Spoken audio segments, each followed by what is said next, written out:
இயேசு கிறிஸ்துவின் நாமத்தினாலே இந்த மாலை நேரத்திலே உங்களை அன்போடு கூட வாழ்த்துகிறேன். கேரக்டர்ஸ் என்ற வார்த்தையின் அடிப்படையிலே நாம் சங்கீத புஸ்தகத்தை தியானித்து கொண்டு இருக்கிறோம். இன்றைக்கும் சங்கீதம் 46 நாம் தியானிக்கப் போகிறோம். சங்கீதம் 3 பிரிவுகளாக பிரிக்கப்பட்டிருப்பதை நாம் அறிந்து கொள்ளலாம். இச்சங்கீதம் கோகாத்தின் குடும்பத்தைச் சேர்ந்த லேவியர்கள் ஆலய வழிபாட்டில் இசை வாசித்து பாடியது. இது நம்பிக்கைக்குரிய சங்கீதமாக விளங்குகிறது.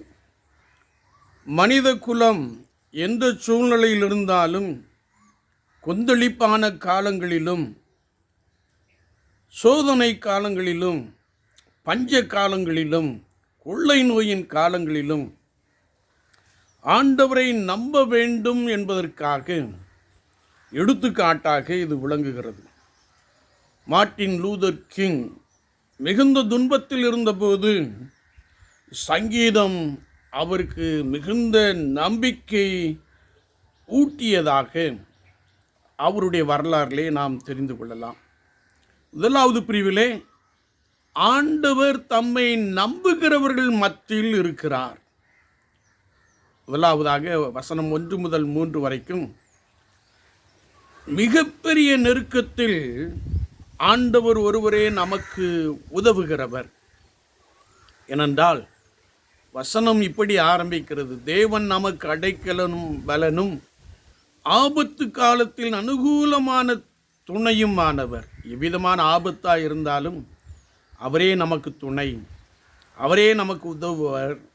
பூமி அதிர்ந்தாலும், கடல் கொந்தளித்தாலும், மலைகள் சாய்ந்து போனாலும், பூமியின் அதிர்ச்சியினால் பர்வதங்கள் அதிர்ந்தாலும் நாம் பயப்படும். ஏனெனில் தேவன் ஒருவரே நமது அடைக்கலம் என்பதை இந்த சங்கீதம் நமக்கு தெளிவுபடுத்துகிறது. இரண்டாவதாக வசனம் 4, 5, 6 நாம் தியானிக்கின்ற போது ஆண்டவரின் கொடை அல்லது ஆண்டவருடைய அன்பளிப்பு என்று நாம் எடுத்துக்கொள்ளலாம். ஏனென்றால் ஒரு நதி தேவனுடைய நகரத்தையும் எருசலேமையும் பரிசுத்த ஸ்தலத்தையும் செழிப்பாக்கும் என்பதை நாம் இங்கே வாசிக்க முடியும். இதை நாம் இன்னும் வெளிப்படுத்தின விசேஷம் இன்னும் சில பகுதியிலே நாம் வாசிக்கின்ற பொழுது, எசேக்கியேல் தீர்க்கதரிசியின் புஸ்தகம் போன்றவற்றிலே நாம் வாசிக்கின்ற பொழுது, ஆலயத்திலிருந்து ஒரு ஊற்று பாய்ந்து அதன் சுற்றுப்புறங்கள் யாவையும் செழிக்க பண்ணும் என்பதை நாம் தெளிவாய் அறிந்து கொள்ள முடியும். இது எதை குறிக்கிறது என்றால், எருசலேமிலே நதிகள் அல்லது நீரோடைகள் காணப்பட்டதை இங்கே வசனம் நமக்கு தெளிவுபடுத்துகிறது. நம்முடைய சூழ்நிலைகள் நன்மையாகவோ அல்லது எதிராகவோ காணப்பட்டாலும் அதன் நடுவில் சர்வ வல்லவராகிய ஆண்டவர் இருக்கிறார் என்ற நம்பிக்கை, தேவன் அதன் நடுவில் இருக்கிறார் என்ற ஒரு வார்த்தையை நாம் வாசிக்க முடியும். தானியேலின் புஸ்தகம் 3ஆம் அதிகாரம் 25ஆம் வார்த்தையிலே நாம் வாசிக்கின்ற போது, இந்த 3ஆம் அதிகாரத்திலே தூரா என்னும் சமபூமியிலே நேபுகாத் நேச்சார் பெரிய சிலையை நிறுவினார். அதை எல்லாரும் தாழ விழுந்து பணிந்து கொள்ள வேண்டும் என்று சொன்னார். ஆனால் 3 வாலிபர்கள் பணிந்து கொள்ள மறுத்துவிட்டார்கள். நாங்கள் இந்த பொற்சிலையை வணங்குவதில்லை என்று சொல்லிவிட்டார்கள். ஒருவேளை சட்டத்தை நாம் பார்க்கின்ற பொழுது வணங்க மறுப்பவர்கள் அக்கினி சூளையிலே போடப்படுவார்கள். இவர்களுக்கு இன்னொரு சந்தர்ப்பம் கொடுக்கப்பட்டது. அப்படியும் அவர்கள் மறுத்து விட்டார்கள். அது மாத்திரமல்ல, நாங்கள் ஆராதிக்கிற தேவன் எங்களை தப்புவிக்க வல்லவர் என்று நம்பினார்கள். சூளை 7 மடங்காக்கப்பட்டது. சாத்ராக், மேஷாக், ஆபேத்நேகோ என்பவர்களை தூக்கி சூளையிலே போட்டார்கள். தூக்கி கொண்டு போனவர்களை அக்கினி பட்சித்தது. ஆனால் இவர்கள் அந்த அக்கினி சுவாலையிலே விடுதலையோடு கூட உலாவி வந்தார்கள். அவருடைய தலை மயிர் கூட கருகவில்லை. வேதத்திலே நாம் வாசிக்கின்ற போது 4ஆம் ஆளின் சாயல் என்று வேதம் சொல்லுகிறது. 3 பேரை அல்லவா போட்டோம்? 4 நபர்கள் விடுதலையோடு கூட உலாவி வருகிறார்களே. 4ஆம் ஆளின் சாயல் தேவ புத்திரனுக்கு ஒப்பாயிருக்கிறது என்று சொல்லுகிற ஒரு வார்த்தையை நாம் வாசிக்க முடியும். சூழ்நிலை எதுவாக இருந்தாலும் தேவன் அதன் நடுவில் இருக்கிறார் என்ற நம்பிக்கை நமக்குள்ளே ஒரு பெரிய அற்புதங்களை, ஒரு பெரிய அதிசயங்களை கொண்டு வர முடியும் என்பதை நாம் பார்க்க முடியும். இதை தானியேல் புஸ்தகம் 6ஆம் அதிகாரம் நாம் வாசிக்கின்ற பொழுது, தானியேலுக்கு விரோதமாய் அவனோடு கூட பணி செய்தவர்கள் எழும்பினார்கள். சட்டங்கள் இயற்றப்பட்டது. ஆனாலும் வேதம் சொல்லுகிறது, தானியேல் தான் முன்பு செய்து வந்தபடியே தினமும் 3 வேளை எருசலேமுக்கு நேராக பலகணிகளை திறந்து அவன் முழங்கால் படியிட்டு ஜெபம் பண்ணி ஸ்தோத்திரம் செலுத்தினான். சட்டம் என்ன? ராஜாவை தவிர யாரையும் வணங்கவும் கூடாது, வேண்டுதல் செய்யவும் கூடாது. ஆனால் தானியேல் இதை குறித்து ஒன்றும் பேசவில்லை. அவன் வழக்கத்தின்படியே ஆண்டவரை நோக்கி பார்த்தான். வேதத்தை நாம் வாசிக்கின்ற பொழுது அவனை சிங்கக்கவிலே கொண்டு போய் போட்டார்கள். சிங்கங்கள் அவனை சேதப்படுத்தவில்லை. அதேனென்றால் ஆண்டவர் தம்முடைய தூதனை அனுப்பி சிங்கங்களின் வாயை கட்டி போட்டார். தேவன் அதன் நடுவில் இருக்கிறார். ஒருவேளை விசுவாச வாழ்க்கையிலே நான் எங்கே இருந்தாலும் கர்த்தருக்கேற்ற ஒரு மனிதனாய், கர்த்தரை நோக்கி பார்க்கிறவர்களாய் காணப்பட்டால் தேவன் நம்மோடு கூட இருக்கிறார் என்று வேதம் நமக்கு தெளிவாய் கற்றுக் கொடுக்கிறது. இந்த 2 சம்பவங்கள் நமக்கு இன்னும் அதிகமான நம்பிக்கை ஊட்டுவதாக அமைந்துள்ளது. இன்னுமாக நாம் முதல் பிரிவிலே 3வது வசனம் 7 நாம் எடுத்துக்கொள்கின்ற பொழுது, நம்பிக்கையின் கோரஸ்.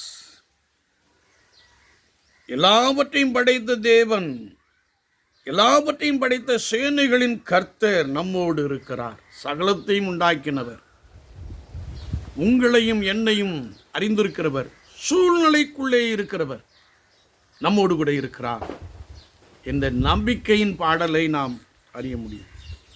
பிரிவு 2 வசனம் 8 மற்றும் 9 நாம் பார்க்கின்ற போது, கர்த்தர் தேசங்களுக்கெல்லாம் உயர்ந்தவர் என்பதை நாம் அறிந்து கொள்ள முடியும்.